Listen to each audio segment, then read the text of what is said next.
Magandang araw mga kababayan, mga ka-Golden Boy. Nag-react ang China, si Xi Jinping.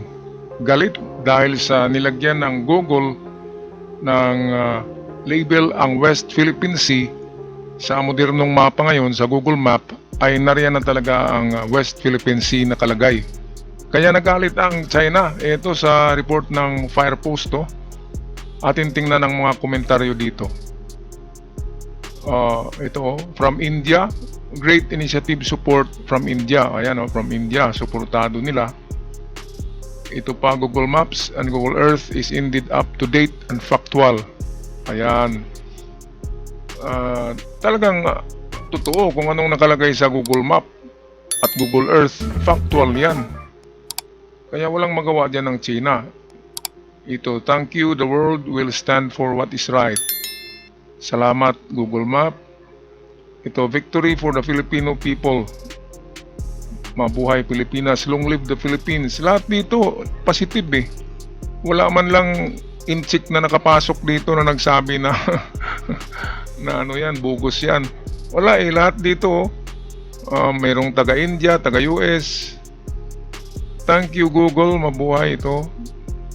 Thank you First Post for truthful report. China, it's no longer on the proclaimed West Philippine Sea, it's ours. Ayan. So ito nga mga kababayan, no, lahat positive ang comment dito sa Firepost channel. Ito yung news channel ng sa India, West Indian news channel ito, ang Firepost. At well, kahit ni isang Chinese ay walang nag-comment, or kung hindi Chinese, walang nag-comment na negative tungkol dito sa proclamation ng Google Earth or sa talaga ng Google Earth ng label na West Philippine Sea sa Google Map at Google Earth. Kaya ito ang video atin na panoorin to, mga kababayan, kung anong balita dito. O ito ang balita galing sa Firepost. Atin na panoorin mga kababayan. The world's most widely used digital map has just made a quiet update. The one that's resonating deeply with millions in the Philippines. As of the 14th of April, Google Maps now displays the West Philippine Sea as a maritime location, which was previously shown as the South China Sea. The change is now live both on Google Maps as well as Google Earth. Ayan klarong-klaro na mga kababayan Kaya si Xi Jinping ay napaluha, napaiyak. Dahil ito yung South China Sea yung binilugan ko. Yan yung China Sea. Dito malapit na to sa Zambales at Palawan eh. Kaya West Philippine Sea ito. Wala, klarong-klaro yan. Kahit nga dito sa channel na ito, ang layo-layo ng bansa na ito, India, ay nagsasabi na atin yung West Philippine Sea. Grabe naman. Balik tayo sa balita. The label appears prominently in waters west of the Philippine archipelago, while the South China Sea remains marked to the northwest, indicating the larger ocean body. The label West Philippine Sea was previously viewable only if one specifically searched for it, just like what happens in the case of user-generated location pins. But now the West Philippine Sea has been integrated into Google's global map data. Ayan, nako. Ang ganda talaga Kasi integrated na siya eh. Kahit hindi mo i-search ay nandyan na talaga, makikita na. Ewan ko lang sa mga libro na luma, di ba? Siguradong wala pa sa mga mapa na luma. Pero kapag sa internet ka titingin, ay nandyan na talaga ang West Philippine Sea sa may Zambales. Yan yung kiniklaim ng China eh. Kaya ngayon, mapahiya na sila dito kasi recognized by the world, recognized by the Google Map, the Google Earth. Ngayon, saan ba yung pinaka-opisina ng Google Map at Google Earth? Baka bumbahin niya ng China kasi nagalit na eh. Isubukan nilang bumbahin, mukhang nasa US yan eh. Lagot sila. Wala silang magawa. Google Map eh, Google Earth.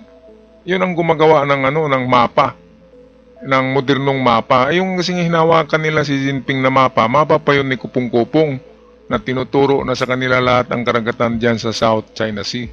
Kasama ang Vietnam Sea, kasama ang Brunei Sea, ang Philippine Sea, lahat na lamang. Pati yung likuran ng natin eh, Yung karagatan ng Australia, sinasakop na rin nila. Kaya napakaano talaga.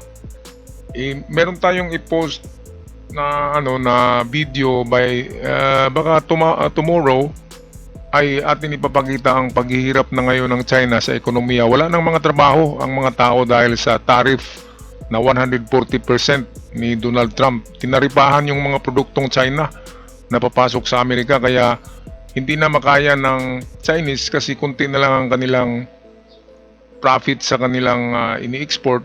Kaya ang nangyari, nag-i-stock na lang sila nandun sa kanilang mga budiga, nakastock yung mga produkto at wala nang nagtrabaho. Kaya kawawa ang China ngayon. Nagpiprinta na daw ng ng dubli-dubli na ang pera na piniprinta eh. Ang isang serial number ay piniprinta na ng dubli.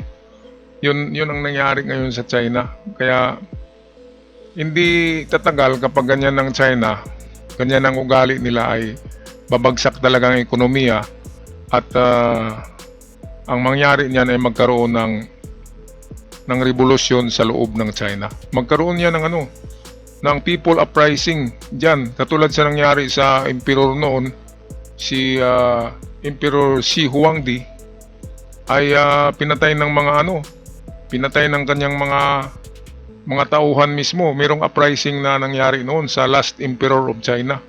Kaya itong si Xi Jinping, ganun ang mangyari nito eh. Bibitayin to ng mga tao dahil sa sobrang gutom. Okay, balik tayo dito sa ating kaibigan Firepost. Google Maps label West Philippine Sea in major update. Erks China. Ayan. So ito, balik tayo sa ating kaibigan sa Firepost. Meaning that you can view the Filipino maritime region simply by hovering around the country's territory on Google Maps.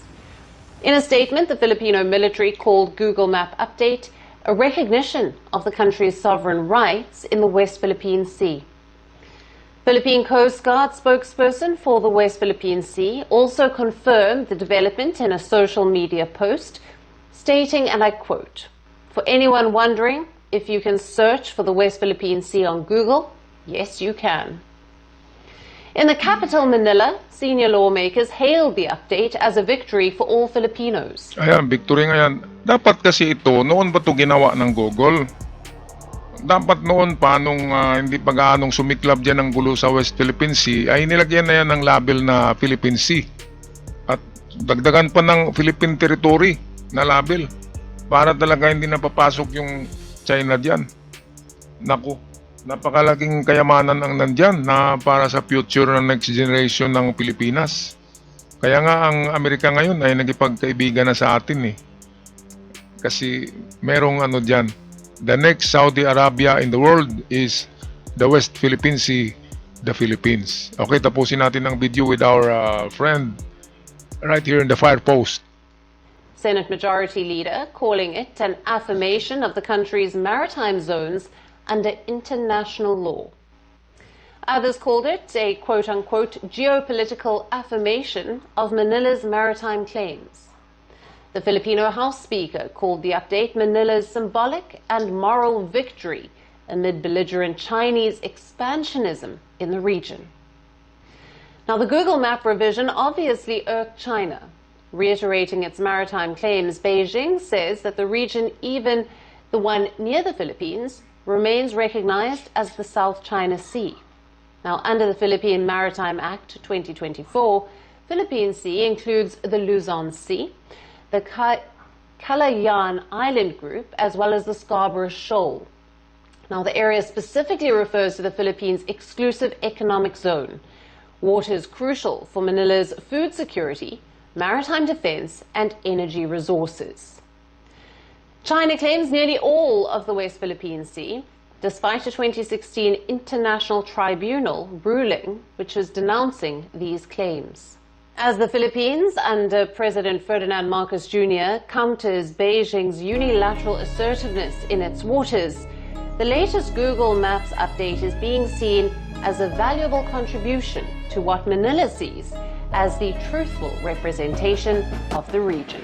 Ayan, so yan ang truthful representation of our region, the West Philippine Sea.